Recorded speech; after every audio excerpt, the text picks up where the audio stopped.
C'est un paragraphe de la plus haute importance.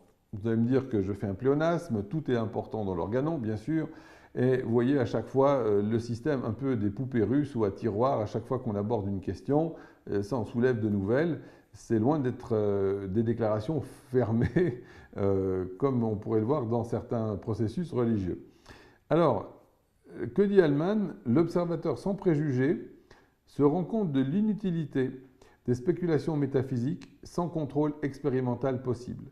Dans chaque manifestation pathologique individuelle, il ne perçoit, serait-il l'homme le plus perspicace au monde, que les perturbations du corps et de l'âme qui sont perceptibles au sens. Ces perturbations, c'est-à-dire ces déviations du précédent état de santé de l'individu actuellement malade, sont représentées par les symptômes que celui-ci ressent personnellement, que son entourage remarque et que le médecin observe. Ils comprennent les symptômes subjectifs, objectifs, inopinés ou casuels. L'universalité de ces indices perceptibles représente la maladie dans toute son étendue, c'est-à-dire qu'ils constituent in toto la forme vraie de la maladie, la seule qu'on puisse concevoir.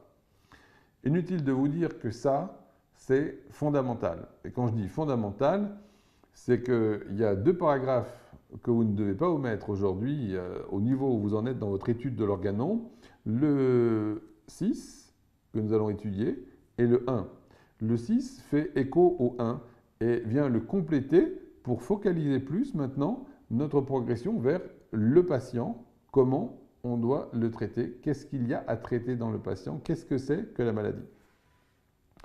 Avec ce texte, Hallman rajoute une note un petit peu longue, mais qu'il faut avoir étudié aussi. Je vais quand même vous en donner lecture pour que vous compreniez en même temps ce qui est frappant. Je ne comprends pas comment au lit du malade, on a pu s'imaginer qu'on doive chercher et puisse trouver ce qui est à guérir dans la maladie, uniquement dans l'intérieur caché et inconnaissable de l'organisme humain. Comment on peut négliger d'observer avec la plus grande attention les symptômes et ne pas se guider scrupuleusement d'après eux pour la guérison. Inutile de vous dire que ces propos sont toujours parfaitement d'actualité.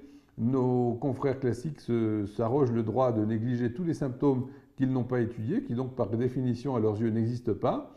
Et après avoir fait cette hypothèse, ce postulat simplificateur, qui est celui de toute cette médecine réductionniste, eh bien, on n'a plus qu'à chercher à l'intérieur la clé, la solution finale, le truc génial qu'on va enfin vous promettre pour demain matin en race gratis, qui vous permettra de guérir tout le monde. Vous voyez qu'on a dans l'allopathie aucun changement réel depuis l'époque de Hahnemann. On a des blouses blanches, des microscopes, des accélérateurs de protons, tout ce que vous voudrez, mais tout ça c'est l'emballage. Et vous voyez qu'à l'intérieur, il n'y a eu aucune évolution dans la médecine classique.